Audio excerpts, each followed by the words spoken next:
Morning beeps, good morning everyone, how's everyone doing? Hopefully you guys are all doing well. Don't forget, if you're new to the channel, like, share, subscribe. Alright, it's time to look back at the weekend's action. Very eventful, as I said it would be, loads to talk about. Before we discuss the main event, let's quickly run through the undercard. Start with Janaid Boston, who beat Corey McCulloch. Janaid Boston now 7-0, I think it is 6 knockouts. Very talented, very talented. Look, ultimately, we're not going to know how talented until he gets to that maybe 12, 13-0 and they really start matching him. But from what we've seen so far, I mean, he looks a very special fighter, very good, very arrogant, which I like that, by the way, very confident. You can hear him talking to his his opponent in the ring. I like him a lot. I like him a lot. And I think we might have something here. I like the fact that he is very active on socials as well, which it's part of boxing now. You've got to sell yourself. You've got to sell yourself. And he doesn't wait for the promoter to do it. He does it himself, which I like. He's actually got a YouTube channel. I'm going to put the link to his YouTube channel in the description. Check it out. Subscribe. Let's kind of support the kid because I think we might have something a bit special. Hopey Price beat Conor Coghill. Stoppage victory. Hopey Price, again, one of those unbeaten fighters who we're not going to know how good he is until they start stepping up. Conor Coghill was unbeaten, but you look at the level that he's fought at, nothing like Hopey Price. So look, we'll see what Hopey Price can do. Obviously trained by Dave Coldwell, who has a lot of faith in him. And again, there might be a talent there, but we won't see it until they start really going for it. And you look at the division he's in, the featherweight division within Britain, it's stacked. So there are opponents that he can fight. Kieran Conway beat Linus Adofia. The referee said, you know, enough's enough. The eye was gruesome, very gruesome. I expected a bit more from Linus. I did. I didn't really like him fighting on the back foot. Kieran Conway was pushing him onto the ropes. And I'm like, okay, push him back. Kieran Conway is a big guy, but he's a 154-pounder that's come up in the last couple of years. You are the bigger guy, I think, the natural middleweight at least anyway. Start pushing him back. Start taking center of the ring and start throwing combinations. Instead, he was letting Kieran kind of walk onto him and then kind of spinning off the ropes. And I mean, it was that walking onto him which caused the eye problem, caused the eye issue. So I don't know. I'm not quite sure. For Kieran Conway, obviously, look, I mean, the middleweight division is a good one right now. Obviously, you've got Hamza Shiraz fighting Liam Williams. Denzel Bentley is fighting as well. So, look, Kieran Conway's there or thereabouts for a crack at the British title. Whereas for Linus, obviously, he's going to have to let that heal and then see where he goes from there. Terry Harper versus Cecilia Braekhus. This was a majority draw. One ref gave it to Terry Harper by a few rounds. The other two gave it 95-95. You know what, yeah, I know Eddie was very irate after saying, I don't ever use the word robbery, but I think he felt like this was quite similar to Sandy Ryan, Jessica McCaskill. It wasn't at all. I found this fight very difficult to score. I don't think anyone did much in the fight, if I'm honest with you. So I found the rounds quite hard to score, and I wasn't upset with these scorecards. I wasn't upset. I could score this a draw. I could watch this fight again and legitimately score this 95-95. I thought Terry Harper needed to do a bit more, and I thought Cecilia needed to do a bit more. The reason I say I thought Terry Harper should have done a bit more was because, I mean, she's at home. Cecilia's 42. Like Cecilia was the GOAT before Katie Taylor and Clarissa Shields. It was her, right? Her only defeats are to Jessica McCaskill. Before that, she was like, what, 34-0, 35-0. So she's no longer that. Again, she's 42, and I thought Terry Harper should have imposed her youth a bit more, like really put it on her, work for those 2 rounds. And I didn't really see it. Terry Harper clearly isn't a 154-pounder. I mean, she weighed in at what, 150, 151. She needs to get down to 140 or 147 and make some of those big fights. Maybe look at the winner of Katie Taylor, Chantel Cameron. Maybe. I'm not quite sure if she's there, ready for that yet. Maybe look at Sandy Ryan if Sandy Ryan doesn't get the Jessica McCaskill fight. 154 isn't her weight class. I'm not trying to say she got bullied a bit in there, but there were times where Cecilia had her on the back foot, and I just wonder if it's because Cecilia's naturally a lot bigger than her. So yeah, get her back down to 147. I say get back down, she's never been there, but go to 147 or 140 and let's see what she can do. All right, let's talk about the main event. Leigh Wood, Josh Warrington. Atmosphere, as expected, through the roof. Honestly, I had my ears in, so my ears are, I don't know where they are right now, but they're the way the ears that you probably see all the people wear, presenters wear, is when you're getting spoken to by the producer and the directors. So they're speaking to you as you're doing your stuff. I had to take them out just so I could hear the atmosphere. The atmosphere was insane. Again, where I was sitting, Leeds were that side, Forest were that side, and it was just, again, football. If you've been to a football match, neutral venue, so, you know, like an FA Cup semi-final, final, whatever, it's literally that. It was that. It was as good as it gets. And I knew it would be because, again, these two fighters bring out proper fans, like proper fans, not boxing fans, football fans that like boxing. But yeah, it was what expected. What wasn't expected was how Josh was outboxing Leigh for the majority of that fight. Like that was vintage Josh Warrington. Like Josh Warrington that we saw come through, and the Josh Warrington got the opportunities against Lee Selby, Carl Frampton. That was that Josh. It was the same guy. I was like, my God, he's back to where he was in 2018, which isn't easy to do, right? That was 5 years ago. He was there. As fast, as naughty, as ferocious, punches in bunches, like everything. That was the Josh that is a bit of a nightmare at featherweight. Honestly, because he doesn't stop. It's 100 miles per hour constantly. And you're thinking, okay, when's the gas tank going to empty? If I'm Leigh, I was thinking, okay, what's going on here? Like, he's not slowing down. We've got past the halfway stage and this fucker is still going for it. And it's funny because when Josh was coming through, not even coming through, even up until now, you look at Josh's record and he doesn't knock you out. He doesn't knock you out, but you ask everyone that he's fought, this guy hits hard.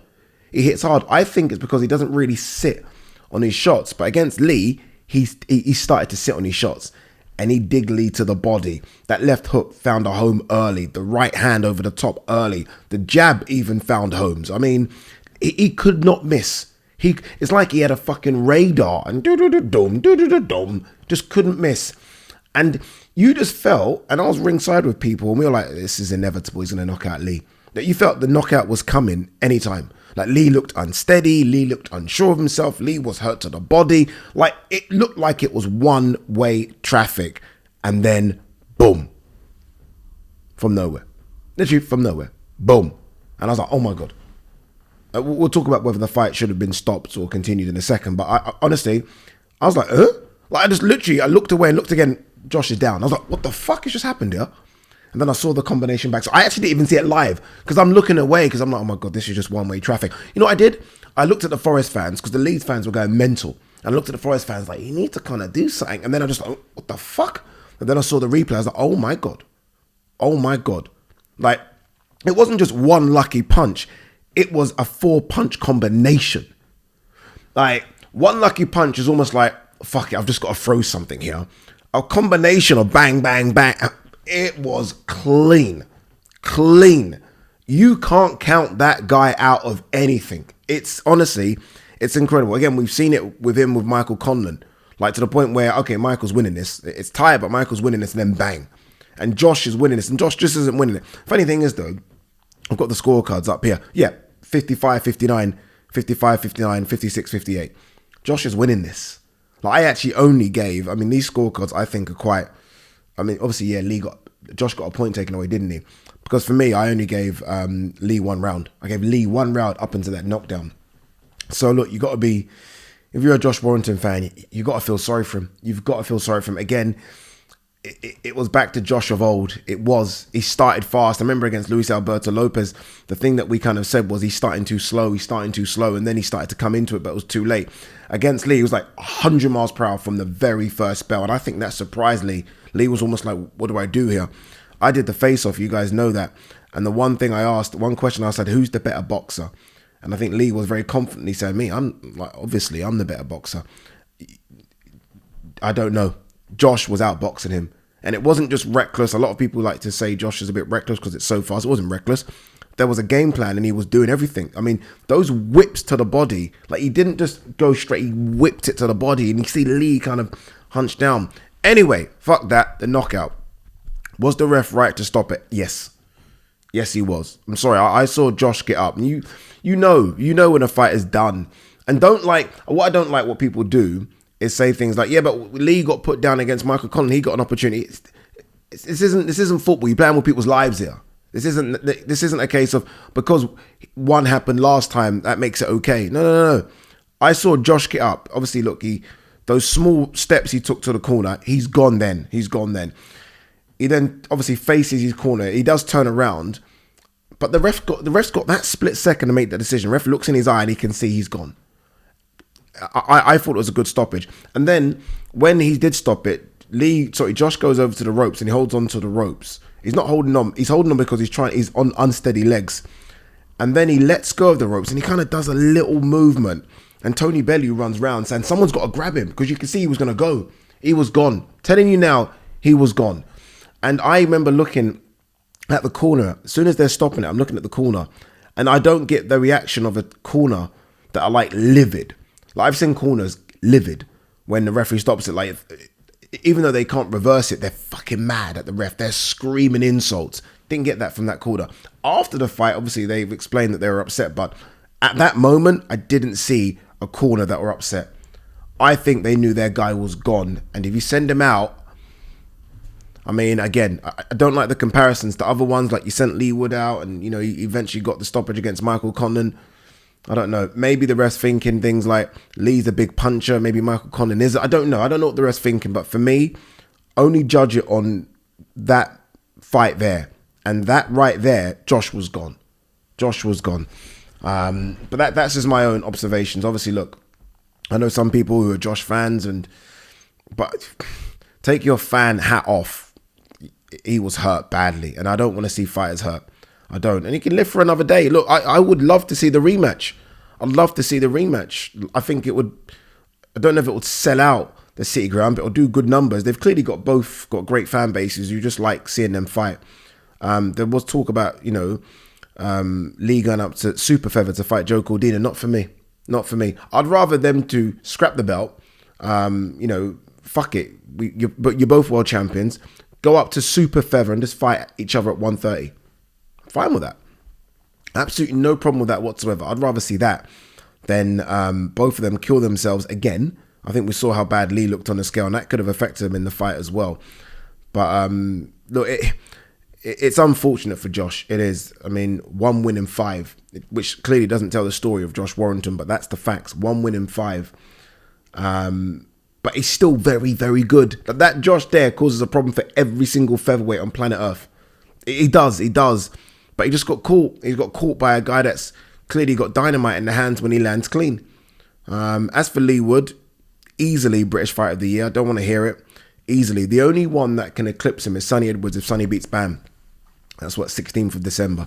That's a tough ask. But if Sonny doesn't beat Bam, then Leigh Wood has to be. 3 fights in 8 months is fucking ridiculous. You got stopped by Lara. You say, oh, fuck it, let's do it again. Lara comes in overweight. Fuck it, I want to fight him. You beat him, outpoint him. Boxing clinic, and then you beat Josh in an all British World Championship showdown. Fight of the year. Just on activity alone. 3 fights, 3 world title fights. Just on active. Like normally, a fight of the year has to be someone that wins all their fights. Not for me. Just give me activity. Big fights, big events, big fighters, win or lose, and that's what Leigh's given us. So look, I wouldn't mind seeing it again. I mean, there are other feathers and super feathers that might want to get involved here, but Leigh has to move up. And I think, look, can't be easy making the weight for Josh either. You're growing out of that shape, you're growing out of that body. It would have been interesting to know what Josh weighed in on Fight Night. Bear in mind, Josh has always fought, or at least his big fights have always been under the IBF rules, where you can't rehydrate more than 14 pounds over your weight class. I'd like to know if he kind of went over that a bit, because he looked very thick, very solid. His back's massive. But look, great fight again, great atmosphere. I wouldn't mind seeing it again. All right, let's have a look, quick one. Oh, there we go. Janae Boston, just spoke about him, is going to be added to the Bam Edwards card December 16th. That's good. That's good, man. He's going to like that, going to America and fighting. Josh Warrington feels aggrieved, set for weight move after Wood defeat. Both of them are going to need to weight move. Fight each other again. They'll look at the money. They'll look at the check. Again, City Ground. Leeds will turn up. Fucking, that'd be incredible. And fight again. Go again. No problem. Eddie Hearn, Warrington switched off for a second, and it was good night Vienna. Yeah, that's it. Mike Tyson, if Ngannou lands on Fury's jaw, he knocks him out. Nobody survives that. This is the sell. By the way, the promo for that fight is the greatest fight promo I've ever seen. The number one fight promo that I've ever seen in my life is Ronda Rousey, Holly Holm. Go and check that out. Fantastic. Again, thinking outside the box. That one better. This Fury Ngannou promo video is just fantastic. I love it. I really do. And this is the line they're going to use throughout the fight build-up. If Ngannou lands. So even if Ngannou's getting outboxed for, is it a 10 rounder? 9 rounds. They're going to be like, oh yeah, but he's still dangerous because he can land one. And I guess there's a bit of truth to that. So, yeah, look, we'll see. We'll see what happens. All right, what happens here? Keyshawn Davis, unfortunate situation that Bomac is not here. Goes to show this team is strong even without our head coach. I think Bomac gets sentenced today. I think I read somewhere that he's pleading guilty, gets sentenced today. I have no idea what's going to happen. You just can't carry a gun around in this country. Like, the idea of him, sorry, let me phrase that correctly. Obviously, I don't know if he's carrying it around, but you can't then just try and get a gun from the UK to the US and just take it through customs like that. I mean, hopefully he can plead just stupidity. Like, I didn't know. I mean, I didn't pack it. I don't know. But you just can't do that. It's crazy.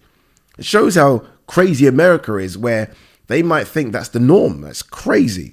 But look, I hope that he somehow gets off with like a suspended sentence again. One thing I will say though, I mean, obviously he's Chris Eubank Jr.'s trainer. I don't think he'll be allowed in this country again. I don't think so. In fact, I'd be astonished. So I don't know what happens there, because there is a lot of talk about Eubank and Ben, isn't there? Anything else? Let's have a look. Gilberto Ramirez beat Joe Smith. I think he's now in line. I don't know how, because this was a 10-rounder as well, wasn't it? And I wasn't at a catchweight as well. If what I've just said is all true, I don't know how he is now mandatory for Goulamarian. Like, if this is true, let me see what this weight was actually very quickly before. 2 seconds. Gilberto Ramirez. Because I heard that this was like a 190 catchweight and it was a 10-rounder. I haven't watched the fight. Let's have a look. I've got to log in. I ain't got time for that. Yeah, but it was a 10-rounder though. It was a 10-rounder. How can your first fight at the weight be a 10-rounder and all of a sudden that's the final eliminator for Goulamarian's belt? Boxing. That is boxing. Jordan Gill, Michael Conlan to face off. That was announced on the night. Weird fight for me.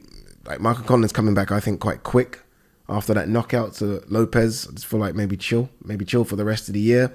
But both of them need wins badly. Jordan Gill's not with Dave Caldwell anymore. He's with Ben Davis, and obviously Michael Conlan's not with Top Rank. He's now with DAZN. So it's a big opportunity for both. Winner stays on, loser, it's kind of a long way back, I think. A very long way back. George Groves backs Alexander Usyk to beat Tyson Fury. A few people are going that way. No surprise. I mean, Usyk's a fantastic fighter. I saw Shakur Stevenson. He was on this podcast and he was talking about Canelo. And obviously, look, I only saw in a clip, so what I'm saying what he said might have been taken out of context, and how I'm going to react to it might be taken out of context. But he was like, when he's watching Canelo, he sees so many holes. And I'm like, dude, like, let's chill a bit. Like, I like Shakur. You guys know I like Shakur. He talks a lot though, doesn't he? I'm like, just chill. Like, you see holes in Canelo. Okay, cool. Like, that's what Jamal and Jamal were saying for years, weren't they? Holes. So it's always easy to critique Canelo, I think, from the outside looking in. Because look at his fucking CV. You see holes. Every fighter's got holes, I guess. Then in that, if we're gonna say Canelo's got holes, every fighter's got holes. Every single fighter that ever lived has got holes. But I didn't like the way in which he said it. He said something like he loads up on his shots. I'm like, oh God, I don't know, man. It makes me laugh. It's like, there seems to be a lot of critique of Canelo. I don't know where it's come from. I really don't. Because again, I look at the CV, and unless you're doing what he's doing, I don't know. I find it laughable that you can critique him unless you're doing what he's doing. Peace and love.